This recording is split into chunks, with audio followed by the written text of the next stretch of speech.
अभी हाल ही में मैं अपने एक नॉन ऑर्थोपेडिक स्पाइन सर्जन से मिला। उन्होंने मुझे स्पाइन की बढ़ती हुई समस्या के बारे में बताया। डॉक्टर के अनुसार उनकी ओपीडी में रीढ़ की हड्डी के दर्द के मरीजों की संख्या अचानक से बढ़ने लग गई है। डॉक्टर के अनुसार ऐसा नहीं है कि रीढ़ की हड्डी की प्रॉब्लम को लेकर ओल्ड एज के पेशेंट ही आ रहे हैं, न्यू जनरेशन के यूथ भी काफी संख्या में आने लग गए हैं। डॉक्टर के अनुसार इसके लिए यूथ की इनडिसिप्लिन लाइफ स्टाइल, शारीरिक सक्रियता की कमी जैसे कई कारण डॉक्टर द्वारा बताए गए। कुछ दिनों पहले आई एक लैंसेट की रिपोर्ट के अनुसार भारत वर्ष में लगभग 10 करोड़ लोग कमर दर्द या रीढ़ की हड्डी के दर्द से परेशान हैं, जबकि रीढ़ की हड्डी दिमाग और पूरे शरीर की प्रक्रिया के बीच एक महत्वपूर्ण कड़ी है। आज के इस वीडियो में हम रीढ़ की हड्डी की प्रॉब्लम के 10 प्रमुख कारण, लक्षण और रीढ़ की हड्डी में होने वाली समस्याओं के बारे में जानेंगे। इसके अलावा हम यह भी जानेंगे कि हम कैसे अपनी लाइफस्टाइल में छोटे छोटे चेंज करके रीढ़ की हड्डी को स्वस्थ रख सकते हैं। हेलो फ्रेंड्स, मैं आपका फार्मा कंसल्टेंट दोस्त Lalit Kaushik from RB helpline pharmacy. I am registered pharmacist. यह एक एजुकेशनल इनिशिएटिव है, अतः मैं आपसे रिक्वेस्ट करूंगा हमारे चैनल आरबी हेल्पलाइन फार्मेसी को लाइक और सब्सक्राइब जरूर करें। चलिए आपकी अच्छी सेहत की शुभकामनाओं के साथ वीडियो की शुरुआत करते हैं। रीढ़ की हड्डी यानी स्पाइन पर हमारे पूरे शरीर की बुनियाद खड़ी होती है, जिसे बैकबोन भी कहते हैं। मतलब है तो यह पीछे की साइड पर इसका रोल बहुत ही इंपॉर्टेंट है। सोशली भी लोग बैकबोन की मजबूती का एग्जांपल देते हैं। कहा जाता है कि यह बैकबोन से स्ट्रॉन्ग है, मतलब पीछे से स्ट्रॉन्ग है। अब सोचो, बॉडी का इतना इंपॉर्टेंट पार्ट जिससे शरीर की मजबूती जुड़ी हुई है, वह अगर कमजोर हो जाए तो शरीर की बुनियाद हिल जाएगी। हमारी स्पाइन को 3 प्रमुख भागों में बांटा गया है। पहला सर्वाइकल यानी कि गर्दन वाला पार्ट, दूसरा थोरेसिक यानी कि छाती वाला पार्ट और तीसरा लंबर यानी कि कमर का निचला भाग। वहीं रीढ़ में मौजूद तंत्रिकाएं दिमाग से संपूर्ण शरीर तक संदेश पहुंचाने का कार्य करती हैं, जिनको कि स्पाइनल कॉर्ड कहा जाता है। एक रिपोर्ट के अनुसार गलत पोस्चर में बैठना, उठना या देर तक स्क्रीन के सामने काम करना रीढ़ की समस्याओं का एक बहुत बड़ा कारण है। ऐसे में रीढ़ की हड्डी देर तक एक ही तरफ झुकी हुई या तिरछी स्थिति में रहती है, जिसके कारण रीढ़ का स्वाभाविक घुमाव प्रभावित होता है। रीढ़ की हड्डी की प्रॉब्लम्स के प्रमुख कारणों को जाने तो इसके 10 प्रमुख कारण हो सकते हैं। इनमें सबसे पहला है अस्वास्थ्यकर लाइफस्टाइल। अस्वास्थ्यकर लाइफस्टाइल या इनडिसिप्लिन लाइफस्टाइल रीढ़ की हड्डी की परेशानी का एक बहुत बड़ा कारण है। रीढ़ की हड्डी की परेशानी होने का दूसरा प्रमुख कारण है मोटापा अधिक होना। रीढ़ की हड्डी का परेशानी होने का तीसरा प्रमुख कारण है गलत खान पान। रीढ़ की हड्डी की परेशानी होने का चौथा प्रमुख कारण है कैल्शियम की कमी और विटामिन D3 की कमी। रीढ़ की हड्डी की परेशानी होने का पांचवा प्रमुख कारण है मादक पदार्थों की लत। रीढ़ की हड्डी की परेशानी होने का छठवां प्रमुख कारण है बढ़ती हुई उम्र। रीढ़ की हड्डी की परेशानी होने का सातवां प्रमुख कारण है तनाव का हर समय लेना। रीढ़ की हड्डी की परेशानी होने का आठवां प्रमुख कारण है कोई दुर्घटना या चोट लगना या खिंचाव होना। रीढ़ की हड्डी की परेशानी होने का 9वां प्रमुख कारण है शारीरिक निष्क्रियता का बढ़ना। रीढ़ की हड्डी की परेशानी होने का 10वां प्रमुख कारण है गलत पोस्चर में उठना, बैठना या सोना। अब आगे हम रीढ़ की हड्डी की प्रॉब्लम्स होने के प्रमुख लक्षणों को समझते हैं। रीढ़ की हड्डी की प्रॉब्लम होने के वैसे तो कई सारे लक्षण हो सकते हैं जो कि अलग अलग प्रकार से महसूस होते हैं, पर कुछ प्रमुख लक्षणों की बात करें तो गर्दन में दर्द या जकड़न का रहना, कमर खासतौर पर निचले हिस्से में दर्द और जकड़न, दर्द दिन की बजाय रात में अधिक होना, कमर व कूल्हों से होते हुए पैर तक दर्द का महसूस होना, हाथ में झंझनाहट का महसूस होना, व्यायाम या फिर थोड़ा बहुत चलने फिरने के बाद कमर व गर्दन दर्द का बढ़ना, गर्दन व कमर के भाग में शून्यता। रीढ़ की समस्या गंभीर होने पर मरीज को नित्य क्रिया करने जैसे पेशाब आदि से जुड़ी हुई समस्याओं का होना आदि हो सकता है। अब आगे हम रीढ़ की हड्डी से संबंधित प्रमुख समस्याओं के बारे में जानते हैं। रीढ़ की हड्डी की समस्या होने पर अलग अलग प्रकार की समस्या हो सकती है, जिनमें सबसे पहले गठिया की परेशानी हो सकती है। इसको स्पाइनल ऑस्टियोआर्थराइटिस भी कहते हैं। इसमें रीढ़ के कार्टिलेज घिसने लगते हैं, जिससे प्रभावित वर्टेब्रा रीढ़ की अन्य वर्टेब्रा के संपर्क में आने लगती है, जिससे दर्द महसूस होता है।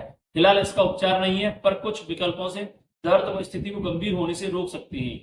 रीढ़ की हड्डी की प्रमुख समस्याओं में दूसरी समस्या हार्निएटेड डिस्क की हो सकती है।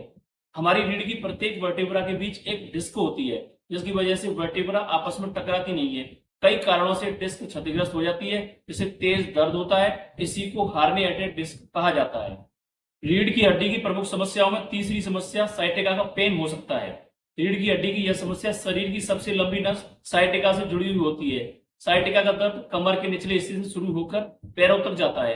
खासतौर पर शरीर की एक तरफ दर्द अधिक होता है। दवा, गर्म व ठंडी सिकाई, स्ट्रेचिंग या फिजियोथेरेपी से आराम मिल सकता है। पर अंतिम विकल्प के तौर पर साइटिका के दर्द से निपटने के लिए सर्जरी का सहारा लिया जाता है। रीढ़ की हड्डी की समस्याओं में चौथी प्रमुख समस्या स्पाइनल स्टेनोसिस हो सकती है। जब रीढ़ की हड्डी में मौजूद नसों की जगह सिकुड़ जाती है, तब ऐसी स्थिति में नसों पर दबाव अधिक पड़ता है। ऐसे में मरीज को दर्द, सुन्नता, झुनझुनी, हाथ और पैरों में कमजोरी आदि का एहसास होने लगता है। इसका प्रमुख कारण स्पाइनल ऑस्टियोआर्थराइटिस हो सकता है। इसमें अंतिम ट्रीटमेंट के तौर पर सर्जरी की जाती है। रीढ़ की हड्डी की प्रमुख समस्याओं में पांचवी प्रमुख समस्या स्क्लेरोसिस हो सकती है। इस समस्या में रीढ़ की हड्डी की बनावट में बदलाव आ जाता है। बच्चों पर इसका प्रभाव ज्यादा पड़ता है। ध्यान न देने पर बच्चों की रीढ़ में झुकाव व उनके समुचित शारीरिक विकास में बाधा पड़ सकती है। तो इससे बचने के लिए बेहतर है अपने बच्चों की पोस्चर को सही रखें और इस पर आप ध्यान दें। रीढ़ की हड्डी की प्रमुख समस्याओं में छठवीं समस्या एग्नीलोसिंग स्पेंडोलाइटिस हो सकती है। इस समस्या में कमर के निचले भाग में कूल्हे की तरफ दर्द होता है। यह दर्द अन्य भागों में फैल सकता है। इस समस्या का समय पर पता न लगने पर यह बहुत गंभीर हो सकती है। इससे बेहतर है कि थोड़ी बहुत समस्या हो तो तुरंत एक्सपर्ट से एडवाइस लें। रीढ़ की हड्डी की प्रमुख समस्याओं में सातवीं समस्या काइफोसिस यानी कि कुबड़ की हो सकती है। इस समस्या में वर्टेब्रा में गड़बड़ी होने के कारण रीढ़ की हड्डी आगे की तरफ झुक जाती है, जिससे मरीज के रीढ़ के पीछे की तरफ कुबड़ सा निकल आता है। इसका इलाज मरीज की आयु और उसके रीढ़ के घुमाव की स्थिति पर निर्भर करता है। रीढ़ की हड्डी की प्रमुख समस्याओं में आठवीं समस्या स्पाइनल कॉर्ड इंजरी की हो सकती है। स्पाइनल कॉर्ड इंजरी के दौरान जब किसी चोट, आघात या दुर्घटना के कारण स्पाइनल कैनाल में स्थित नसों व कोशिकाओं को नुकसान पहुंचता है, तो इसे स्पाइनल कॉर्ड इंजरी कहा जाता है। यह बहुत ही विकराल स्थिति होती है। इस स्थिति में मरीज लकवा या पैरालिसिस से पीड़ित हो सकता है। अब आगे हम रीढ़ की हड्डी को स्वस्थ रखने के लिए अपनी आदतों में सुधार की बात करते हैं। यह कुछ छोटे छोटे बहुत इफेक्टिव 10 रूल हैं जिन्हें अपनाकर हम अपनी रीढ़ की हड्डी यानी कि स्पाइन को स्वस्थ रख सकते हैं। उनमें सबसे पहला रूल है मोटापा व तनाव को न बढ़ने दें। एक रिसर्च के अनुसार मोटापा और तनाव रीढ़ की व अन्य जोड़ों की सेहत पर बुरा असर डालते हैं। इससे हड्डियों व जोड़ों के आकार में विकृति आने लगती है, अलाइनमेंट बिगड़ने लगते हैं, दर्द की तीव्रता बढ़ती है। डॉक्टर के अनुसार रीढ़ की हड्डी की तकलीफों से जूझ रही लगभग 80% पीड़ित व्यक्ति कई तरह की मानसिक समस्याओं से पीड़ित होते हैं। इससे बचने के लिए मोटापे को कंट्रोल में रखें और स्ट्रेस फ्री लाइफ जीने की प्राथमिकता दें। तनाव को नियंत्रित करने के लिए कम से कम 7 से 8 घंटे की नींद अवश्य लें। रीढ़ की हड्डी को स्वस्थ रखने के लिए दूसरा रूल है सही मुद्रा में बैठने की आदत डालें। यदि आप ऑफिस या किसी ऐसी जगह पर काम करते हैं जहां आपको लगातार बैठना पड़ता हो, ऐसे में ऑफिस में हर 1 घंटे बाद सीट से उठें, टहलें और बार बार अपनी बैठने की मुद्रा को बदलते रहें। मेज व कुर्सी की ऊंचाई और दूरी का ध्यान रखें। बच्चों को भी सही मुद्रा में बैठना सिखाएं। आरामदायक कुर्सी पर बैठें। यदि पीठ में दर्द है तो पीठ को सहारा देने के लिए गद्दी को अवश्य लगाएं। रीढ़ की हड्डी को स्वस्थ रखने का तीसरा रूल है वजन ध्यान से उठाएं। भारी वस्तु उठाते समय पहले घुटनों को मोड़कर वस्तु के करीब खड़े हो, फिर वस्तु उठाएं। झटके से न झुकें न ही उठें। यदि कोई सामान भारी है तो दूसरों की मदद लें। भारी बैग्स पीठ पर लादे न रहें और जहां तक संभव हो कम वजन लेकर ही काम करें। रीढ़ की हड्डी को स्वस्थ रखने का चौथा रूल है सही ढंग से सोएं। सोने का बिस्तर रीढ़ को सहारा देने वाला होना चाहिए। यह ना तो बहुत मुलायम हो या न बहुत सख्त हो। रीढ़ की सही रखने के लिए पेट के बल या करवट में सोते समय घुटनों के बीच में तकिया रखें। वह सोने की सही मुद्रा में सोएं। साथ ही साथ बिस्तर से जब उठना हो तो झटके से न उठें। रीढ़ की हड्डी को स्वस्थ रखने का 5वां रूल है नियमित योग व व्यायाम करें। योग व व्यायाम से रीढ़ में लचीलापन व मजबूती बढ़ती है। अपनी उम्र और शारीरिक क्षमता का ध्यान रखें। स्ट्रेचिंग करें, तैराकी करें व टहलें। यदि दर्द रहता है तो एक्सपर्ट की सलाह से ही व्यायाम करें। दर्द में भुजंगासन, सूर्य नमस्कार, धनुरासन, चक्रासन, शलभासन को सेतु बंधन भी राहत देते हैं। रीढ़ की हड्डी को स्वस्थ रखने के लिए 6वां रूल है आरामदायक जूते पहने। चलते दौड़ते समय अच्छी गुणवत्ता वाले आरामदायक जूते पहने। देर तक ऊंची एड़ी वाले जूते कमर व रीढ़ की सेहत पर बुरा असर डालते हैं। पैर व कमर दर्द रहता है तो टखने और एड़ी को अच्छा सपोर्ट देने वाले जूते पहने। रीढ़ की हड्डी को स्वस्थ रखने के लिए 7वां उपाय है संतुलित भोजन। विटामिन व मैग्नीशियम से भरपूर हरी पत्तेदार सब्जियां खाएं। जंक फूड व अधिक चिकनाई वाली चीजों से परहेज करें। भोजन समय पर करें और खट्टे फल, बीन्स, नट्स और ड्राई फ्रूट्स अधिक मात्रा में खाएं। रीढ़ की हड्डी को स्वस्थ रखने का 8वां रूल है पर्याप्त पानी पिएं। पानी की कमी रीढ़ में मौजूद डिस्क पर बुरा असर डालती है। शरीर में पानी की कमी से कमर व गर्दन का दर्द और अकड़न बढ़ जाती है, इसलिए भरपूर पानी पिएं। रीढ़ की हड्डी को स्वस्थ रखने का 9वां रूल है डेयरी उत्पादों का सेवन जरूर करें। दूध, दही, पनीर, बटर, छाछ में मौजूद कैल्शियम, प्रोटीन व अन्य पोषक तत्व हड्डियों के लिए बहुत ही जरूरी होते हैं। इनका सेवन प्रत्येक व्यक्ति को जरूर करना चाहिए। खासकर बढ़ते हुए बच्चों को इनका सेवन जरूर कराएं। रीढ़ की हड्डी को स्वस्थ रखने का 10वां रूल है, शरीर में ओमेगा 3 और विटामिन डी और कैल्शियम की कमी न होने दें।